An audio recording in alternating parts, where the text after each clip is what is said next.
Special train से रामेश्वरम धाम की तीर्थ यात्रा।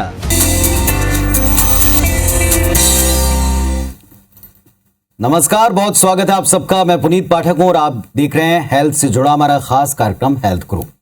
दिल की बीमारी का नाम सुनकर अक्सर लोग बड़ा घबरा जाते हैं, लेकिन आप डरे नहीं, क्योंकि आपको आज हम बताने वाले हैं कि कैसे आप अपने दिल का ख्याल रख सकते हैं, हर उम्र में ख्याल रख सकते हैं।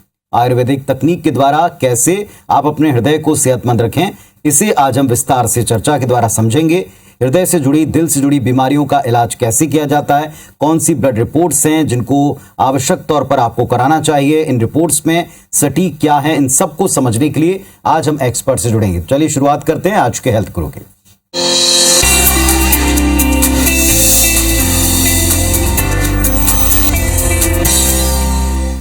तो आप अपने दिल का कैसे पूरी तरह से ख्याल रख सकते हैं बिना डरे, बिना चिंता के, इस बात को विस्तार से बताने के लिए एक्सपर्ट के तौर पर आज हमारे साथ जुड़ रहे हैं डॉक्टर रंजीत नारंग साहब। जोनल मेडिकल हेड हैं, माधव बाग भोपाल से हमारे साथ में जुड़े हैं। डॉक्टर साहब नमस्कार, बहुत स्वागत है आपका। अभी हम आज़ादी का जश्न मनाने वाले हैं, लेकिन दिल की बीमारी के गुलाम ना बने, इसके लिए हम क्या कर सकते हैं? आज़ादी हमें इस तरीके से सामान्य रूप से देखने को मिलता है, ऐसा तो देखना है, लेकिन जब हम अपने स्वास्थ्य की बात करते हैं तो अब हम और गुलाम होते जा रहे हैं। और अगर हम ये बात करें कैसे, तो सिंपल सा हमारी जीवन शैली और हमारी आहार शैली। अब ये जीवन शैली और आहार शैली एक ऐसा इंपॉर्टेंट फैक्टर है जो हमें दिन ब दिन आज के इस लाइफस्टाइल डिसऑर्डर्स के लिए गुलाम बनाती जा रही है। डिसऑर्डर्स के लिए ये जिम्मेदार कैसे है कि आज जब हम देखते हैं तो सुबह से जब हमारी शुरुआत होती है तो आज हमें 6 से 7 बार मील्स के लिए प्रिपरेशन होती है, या ये 6 से 7 बार के अलावा सुबह उठते से ही हमारी शुरुआत होती है चाय से या एक सीडेंट्री लाइफस्टाइल से, मतलब जिसमें हम कहें कि हमारी नेचुरल व्यायाम होना चाहिए या डेली एक्टिविटीज में जो व्यायाम शामिल था वो आज के समय पे मिसिंग है। तो ये जीवन शैली का एक बहुत बड़ा हमारा हिस्सा है, हमारा आहार, हमारा विहार और हमारा व्यायाम। इन तीनों के कारण आज हम देखते जा रहे हैं कि ये तीनों मिसिंग हैं या अव्यवस्थित हैं, और इन्हीं के फलस्वरूप हमारे ये मेटाबॉलिक या लाइफस्टाइल डिसऑर्डर्स दिन ब दिन होते जा रहे हैं और हमें इन व्याधियों के लिए गुलाम बनाते जा रहे हैं। अगर हमें इनसे बचना है तो डेफिनेटली, निश्चित रूप से हमें इसमें कुछ करेक्ट करने की जरूरत है। और जब हम ये रेडी होते हैं कि हाँ, हम इसे करेक्ट करने के लिए रेडी हैं, तो डेफिनेटली यस, हम इस गुलामी से आजादी प्राप्त कर सकते हैं। माधव बाग अपने आप में एक ऐसा संपूर्ण संस्थान है जहां आप व्याधियों को समझ भी सकते हैं, उनका उपचार भी कर सकते हैं। लेकिन चूंकि आज हम हार्ट पेशेंट को लेकर डिस्कस कर रहे हैं, तो एक हार्ट पेशेंट किस तरह अपनी लाइफस्टाइल को कंप्लीटली करेक्ट कर सकता है, उसमें माधव बाग किस तरह मदद कर रहा है? हमारे सुबह को उठने से लेकर रात को सोने तक हर एक किया गया काम हमारी इस जीवन शैली का हिस्सा है। अब इस जीवन शैली के हिस्से में हमारी सुबह को उठ के कितना पानी पीना है कि नहीं पीना है, यहाँ चाय के रूप में हम इस दूध वाली चाय की जगह हर्बल टी या ऐसे बहुत सारे डिकॉक्शंस हैं, उसको हम ले सकते हैं क्या। इसी के साथ व्यायाम और व्यायाम के साथ आहार, ये डिपेंड करता है हमारे फर्स्ट एग्जामिनेशन के बाद। और इस फर्स्ट एग्जामिनेशन के बाद पर्सन टू पर्सन हमारी एफर्ट टॉलरेंस कैपेसिटी कितनी है, मतलब आज के समय पे वह व्यक्ति कितना व्यायाम कर सकता है, कितना खा सकता है, कितना उसे खाना चाहिए, इन सब का एग्जामिन करते हुए उसके लिए एक आदर्श जीवन शैली की व्यवस्था की जाती है। और यही जब आदर्श जीवन शैली की व्यवस्था की जाती है, और इसी जीवन शैली व्यवस्थित आदर्श जो हम बात कर रहे हैं उसको मॉनिटर करने के लिए, उसको देख करने के लिए यहाँ क्लिनिक पे डॉक्टर्स तो हैं ही, लेकिन डॉक्टर्स के साथ उसका पूरा स्टाफ भी ध्यान रखता है। और सिर्फ ये स्टाफ नहीं, इसके साथ एक सीनियर्स टीम रहती है जो इन सारी व्यवस्थाओं को ध्यान रखती है कि आपकी जीवन शैली में एक व्यवस्थित परिवर्तित करते हुए, व्यवस्थित जीवन शैली अपनाते हुए हम इन व्याधियों से लड़ सकें और हम इन व्याधियों से आज़ादी पा सकें। बहुत सारे हार्ट पेशेंट जब मिलते हैं तो ये पूछते हैं कि अक्सर हम नॉर्मल लाइफस्टाइल में जब कभी भी कोई एक्सर्शन करते हैं, चलते फिरते हैं, तो हमें दिक्कत होती है, पैरों में सूजन आ जाती है, क्या इसकी वजह है? और जैसे माधव बाग के बारे में हमारी जानकारी है, यहाँ पंचकर्म के द्वारा आप काफ़ी सारी चीज़ों में हेल्प कर सकते हैं, तो क्या पंचकर्म चिकित्सा इसमें मददगार हो सकती है? बिल्कुल। ये एक हृदय रोग की पहला लक्षण है जो आपने अभी बताया कि पैरों में सूजन दिखना या चलते वक्त हमें थकान होना। तो ये सब चीजें जो दिखती हैं ये एक दिन की प्रोसेस नहीं है, इसके लिए एक लंबी जर्नी हमारे शरीर में हुई रहती है। ये जर्नी किस रूप में हुई रहती है? जिन भी व्यक्तियों को जो कि रिस्क फैक्टर में है, मतलब जिसको पहले से डायबिटीज है, जिसको पहले बीपी है, थायराइड है या ओबेसिटी है, मतलब मोटापा है, जिनका बीएमआई ज्यादा है, ऐसे व्यक्ति जब अपनी जीवन शैली को कंटिन्यू अव्यवस्थित रखे हुए हैं या इनका डायबिटीज, ब्लड प्रेशर और वजन ज्यादा है जिसका हमें पता नहीं है, तो ये फाइनली थोड़े समय के बाद क्या करते हैं, हमारे हृदय की कैपेसिटी को कम करते हैं। हमारी हृदय की कैपेसिटी मतलब क्या? हृदय का काम है सारे शरीर से खून को लो और सारे शरीर को खून पहुंचाओ। लेकिन फॉर अ टाइम बीइंग, ये व्याधियां मतलब डायबिटीज, बीपी, ओबेसिटी या थायराइड ये हमारे जीवन में हैं या हमारी अव्यवस्थित अनियंत्रित जीवन शैली है, तो इन सभी के कारण हमारे हृदय की कैपेसिटी धीरे धीरे कम होने लगती है। और जब ये हृदय की कार्डियक एफर्ट टॉलरेंस कम होने लगती है, उसकी ताकत कम होने लगती है, तो ये क्या करता है, अपने इस ताकत को मैनेज करने के लिए थोड़ा सा फ्लूइड अमाउंट नीचे छोड़ने लगता है, जो कि हमें मिलने लगता है नीचे पैरों में सूजन के रूप में। और इसी के साथ ये जो सांस फूलना एक प्राइमरी लक्षण दिखता है, जो कि हमारे लिए इंडिकेशन है कि हृदय रोग होने की संभावना है। तुरंत हमें चेक करके डॉक्टर से संपर्क करते हुए इसका कंफर्मेशन कर लेना चाहिए कि हम अगर ये व्याधि से ग्रस्त हैं या हृदय रोग होने की संभावना है तो किस लेवल पे है। और जैसे ही इसका निश्चय हो जाता है कि हमें हृदय रोग है या हम उसके किस ग्रेड पे हैं, तब ये पंचकर्म चिकित्सा अगर अपनाई जाए तो डेफिनेटली इसमें हमें बहुत मददगार साबित हो सकती है। वो मददगार कैसे कि जैसे ये पंचकर्म चिकित्सा अपनाई जाती है, मतलब जिसमें सेंट्रीपिटल ओल्यूशन, थर्मोवैसोडाइलेशन एंड पीआरडीए रहता है, ये क्या करता है, ये हमारे हृदय को, हमारी ब्लड वेसल्स को, हमारे एंडोथेलियल सिस्टम को मदद करता है कि ब्लड फ्लो जिस डायरेक्शन में है उस डायरेक्शन में बढ़ाया जा सके और अतिरिक्त सोडियम को पसीने के रूप में वैसोडाइलेशन करते हुए हमारे शरीर से बाहर निकाला जाए। तो ये जो पंचकर्म चिकित्सा है, ये ओवरऑल जाके हमारी ब्लड वेसल्स और हमारे हृदय की ताकत को बढ़ाती है और धीरे धीरे हम इस व्याधि से भी मुक्त होते हुए जाते हैं। डॉक्टर साहब, कहीं भी आप डॉक्टर के पास जब जाते हैं, अगर हेल्थ से रिलेटेड और स्पेशली अगर हार्ट से रिलेटेड कोई दिक्कत है, तो आपको बहुत सारे टेस्ट लिख दिए जाते हैं। आपके मुताबिक कौन से ऐसे टेस्ट हैं जो करने चाहिए और उनकी रिपोर्ट्स के ऊपर गौर करना चाहिए? जब भी हम जाते हैं या जब भी हमें लगता है कि हमें हृदय रोग तो नहीं है, उसको देखने के लिए हमारे सामने दो कंडीशंस हो सकती हैं कि जब हमें अभी ना बीपी है, ना डायबिटीज है, कुछ तकलीफ नहीं है और हमें लग रहा है कि हमें चेक करना है, तो सिंपल सा यहाँ पे आपको 5 चीजें अपनी जिंदगी में पता होनी चाहिए। मतलब सबसे पहले हमारा बीपी, हमारा ब्लड शुगर, हमारी हार्ट रेट, हमारा ऑक्सीजन सैचुरेशन और हमारा वजन के मतलब हमारी हाइट के हिसाब से हमारा वजन, जिसको कि हम बोलते हैं बीएमआई। अगर ये 5 चीजें हमें पता है और इन पता होने के साथ हम एक ईसीजी देख करके एक स्ट्रेस टेस्ट कर लें, तो डेफिनेटली हम ये बहुत इजीली जान सकते हैं कि हमारे हृदय की अभी एफर्ट टॉलरेंस कैपेसिटी कितनी है, मतलब हमारे हृदय की सेहत अभी कितनी है। इस सेहत के साथ जैसे कि हम जानते हैं कि किसी व्यक्ति को कोई पहले से व्याधि है, मतलब हृदय रोग पहले से कोई हो चुका है या उसे पहले से कोई ट्रीटमेंट चल रहा है, तो डेफिनेटली इन टेस्ट के साथ वहां पे अगर हम 2D को देखते हैं और कुछ ब्लड इन्वेस्टिगेशन देखते हैं, तो निश्चित रूप से हम इस हृदय की कंडीशन को, हृदय के स्वास्थ्य को बहुत अच्छे से समझ सकते हैं कि अभी हृदय में क्या चल रहा है और हमें आगे क्या करना चाहिए ताकि हम और स्वस्थ रह सकें।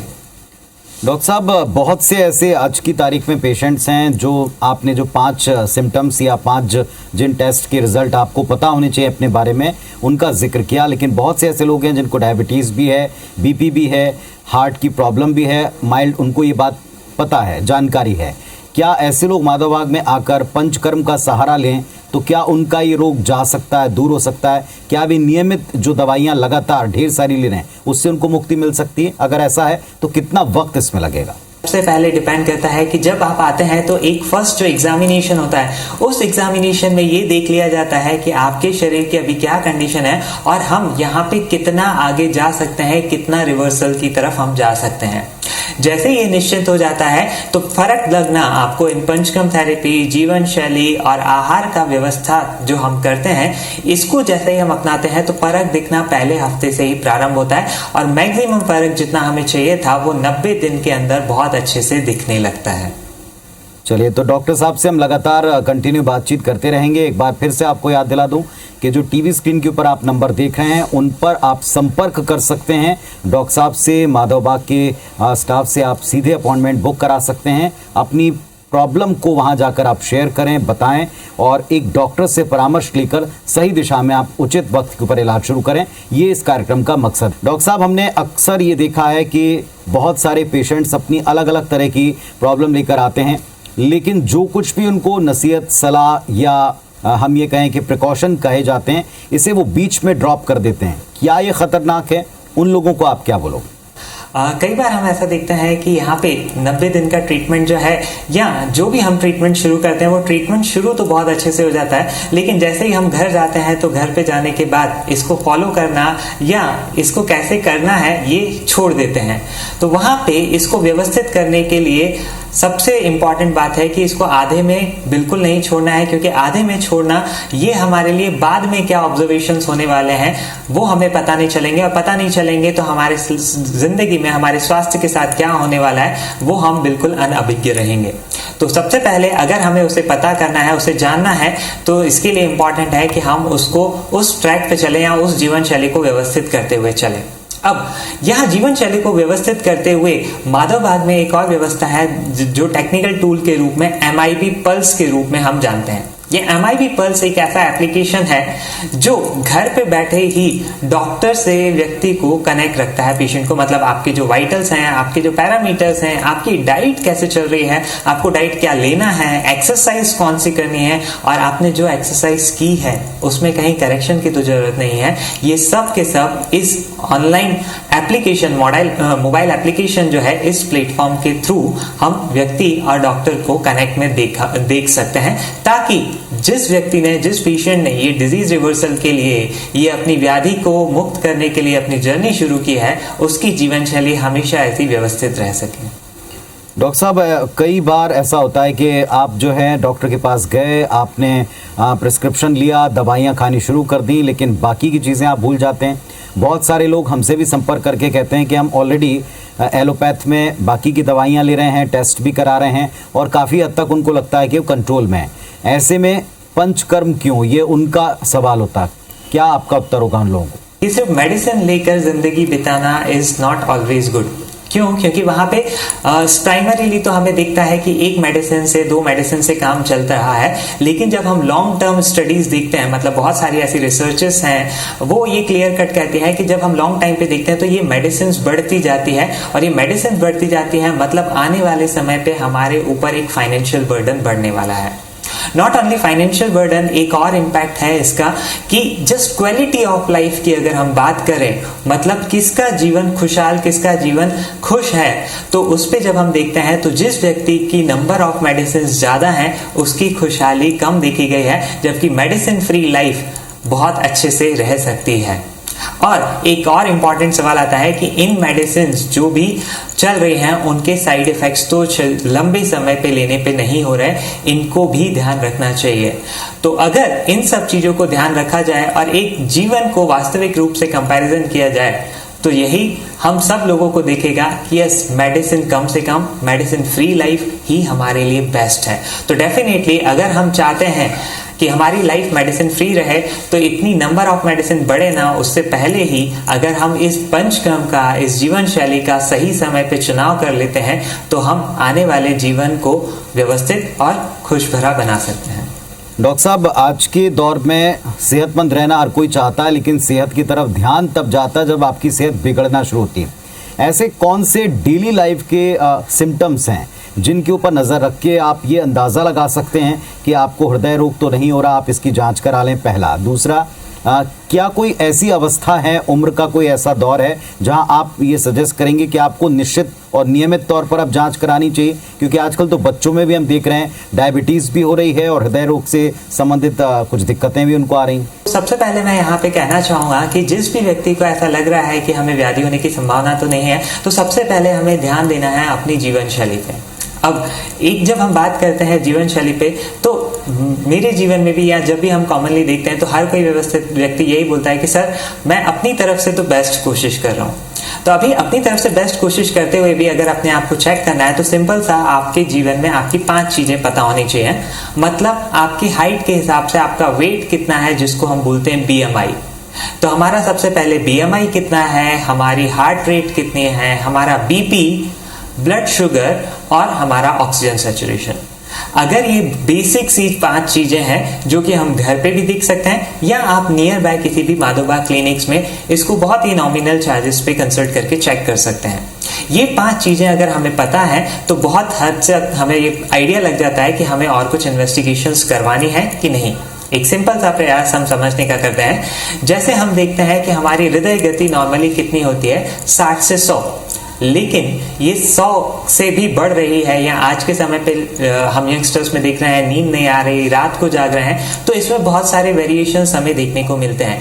ये वेरिएशंस, ये बीपी में वेरिएशंस, ये पहला हमारे लिए इंडिकेशन है कि हमें सचेत हो जाना चाहिए कि हमें यहाँ पे कंसल्टेशन या हमें उचित परामर्श की जरूरत है। दूसरी बात करते हैं एक उम्र का पड़ाव जहां पे हमें निश्चिंत करना चाहिए।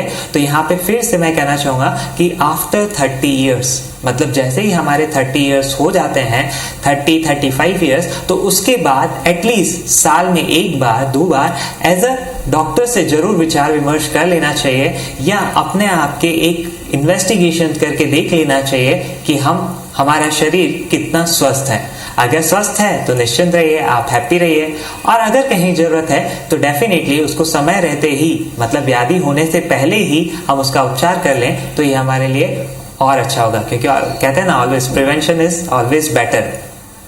डॉक्टर साहब, एक और इम्पोर्टेंट बात है, पंचकर्म का बड़ा महत्व है आयुर्वेद में, लेकिन पंचकर्म आज की तारीख में लोग तब अपनाते हैं जब वो किसी व्याधि से ग्रसित होकर आपके पास आते हैं। क्या नॉर्मल एक इंसान जो अपनी स्वास्थ्य संबंधी चीज़ों को दुरुस्त रखना चाहता है, ठीक रखना चाहता है, उसको भी ये हेल्प करता है, मदद करता है? अगर करता है तो किस तरीके से? आयुर्वेद में जो पंचकर्म का वर्णन आया है वो आया ही इसलिए है कि जो व्यक्ति स्वस्थ है वो स्वस्थ कैसे बना रहे, और जो व्यक्ति जिसको व्याधि या डिजीज हुई है तो वो व्याधि को अपना खत्म कैसे कर सकता है। तो आयुर्वेद की जो मेन मूल डेफिनेशन है, उसी डेफिनेशन को ध्यान में रखते हुए ये चिकित्सा सूत्र बताए गए हैं और उसी में ये पंचकर्म आया है। तो ये पंचकर्म, जो व्यक्ति स्वस्थ है उसकी एंडोथेलियम को हेल्थ रखते हुए, स्किन टोन को हेल्थ रखते हुए, जनरली हमारे जो फिजिकल हेल्थ है उसको इंप्रूव करने का, उसको व्यवस्थित रखने का, उसको हेल्दी रखने का बहुत अहम रोल निभाता है।